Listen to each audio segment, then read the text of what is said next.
everyone, and welcome back. If this is your first time, I hope you'll stay. Espero que te quedes. Now, today we're looking at a very scary word.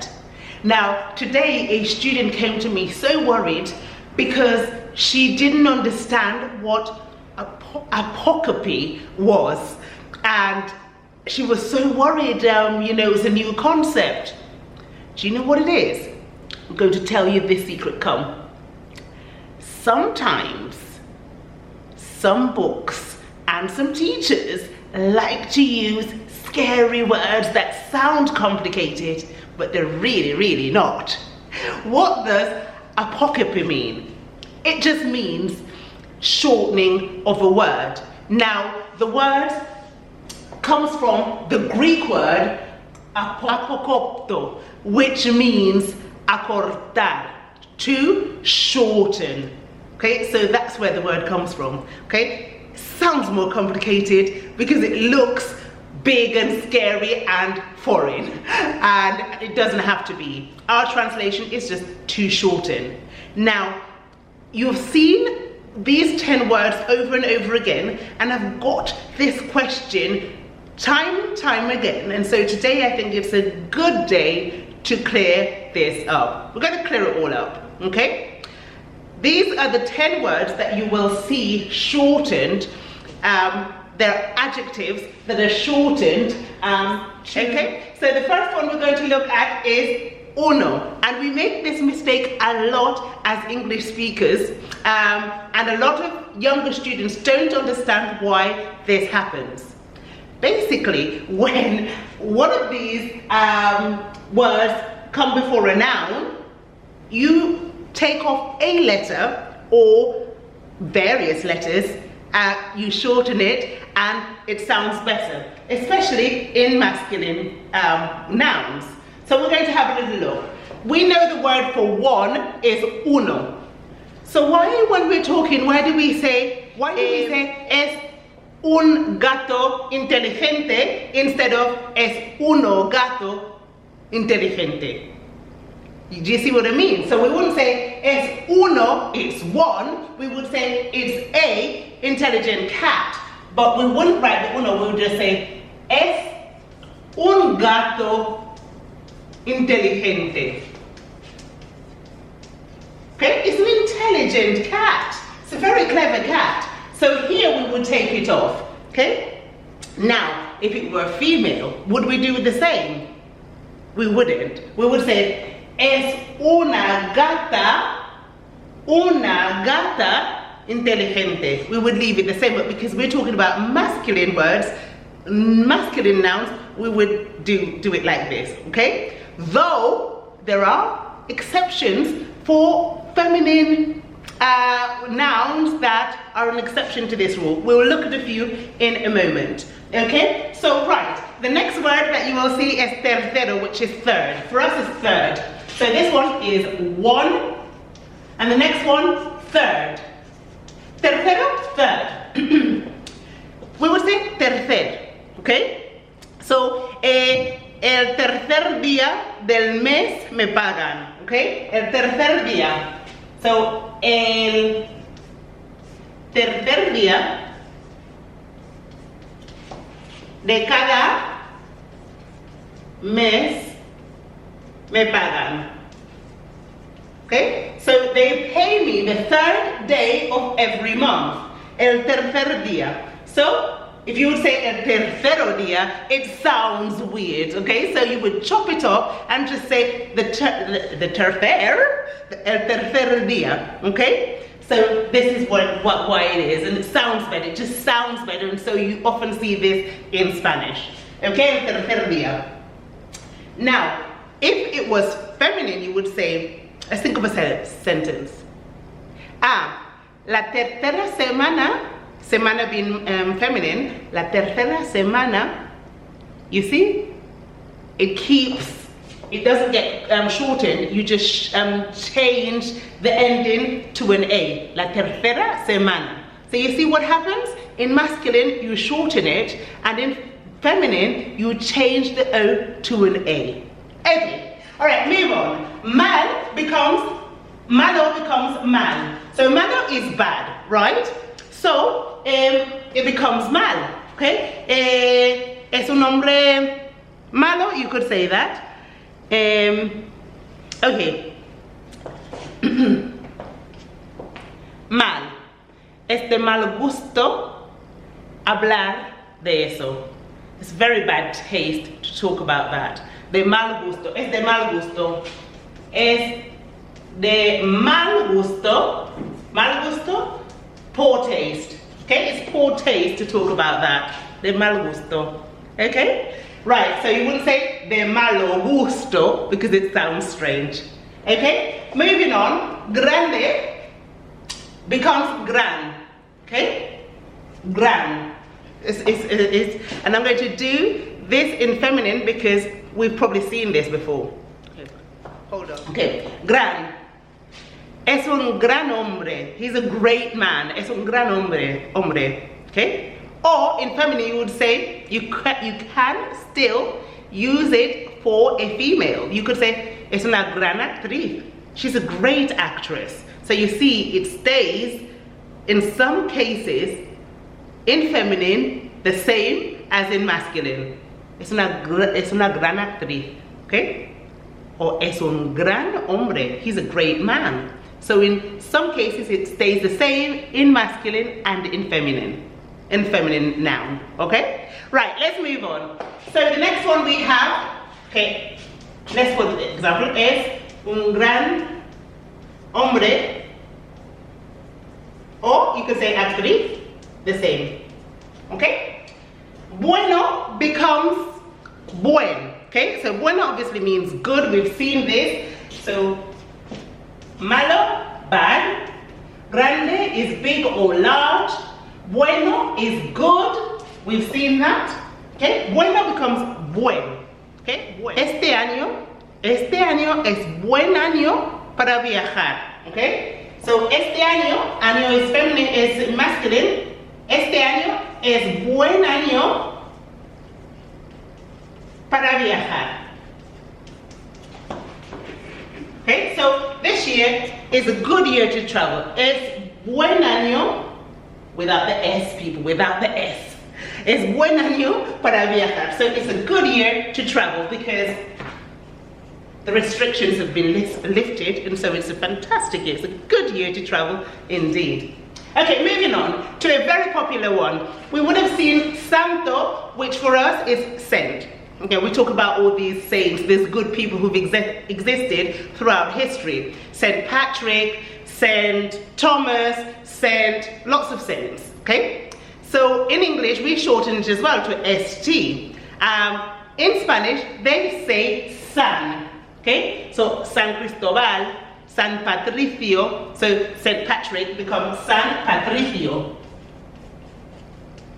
So San Patricio era un hombre importante. So Saint Patrick was an important man.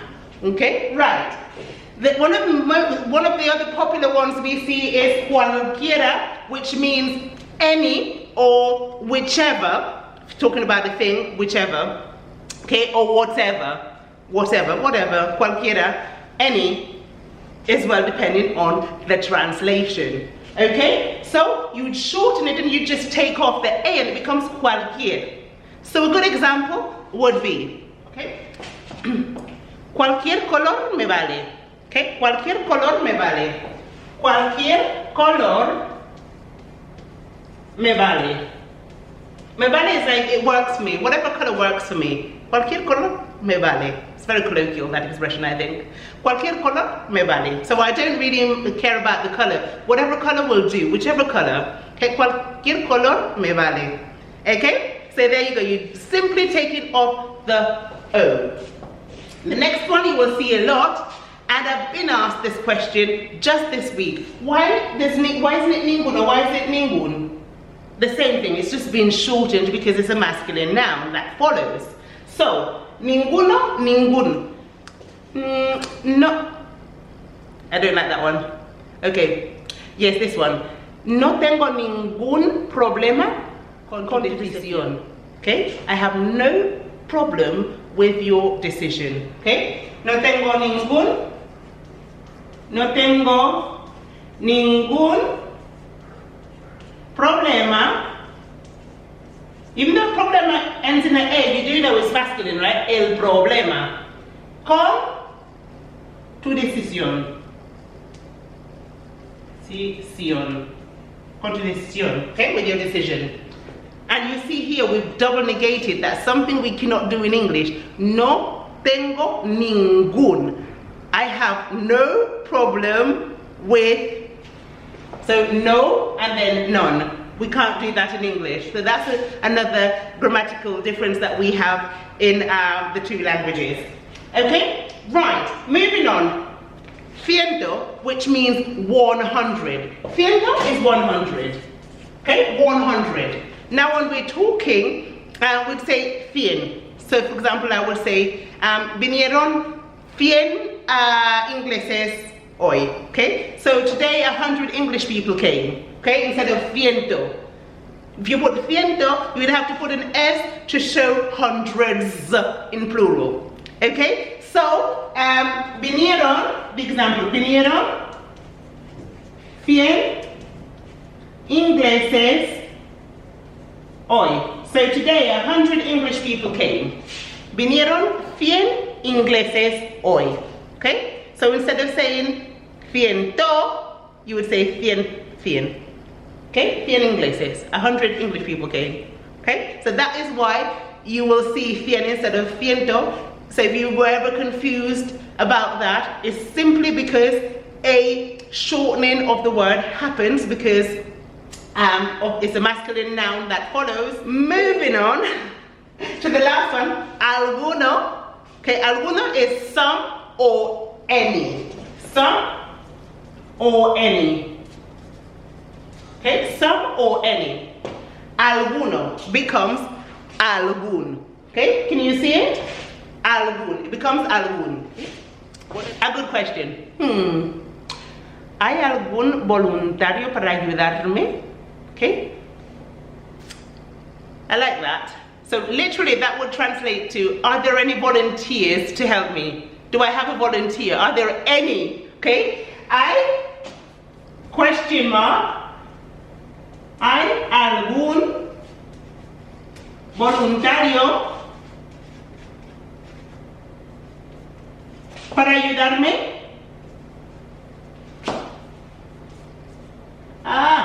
Ayudarme. So, is there a volunteer to help me? Okay, that's what it means.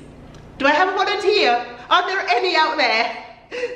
Okay, now, I know that these were just the shortening that happens in adjectives, but you also see this happening with nouns every day and even verbs.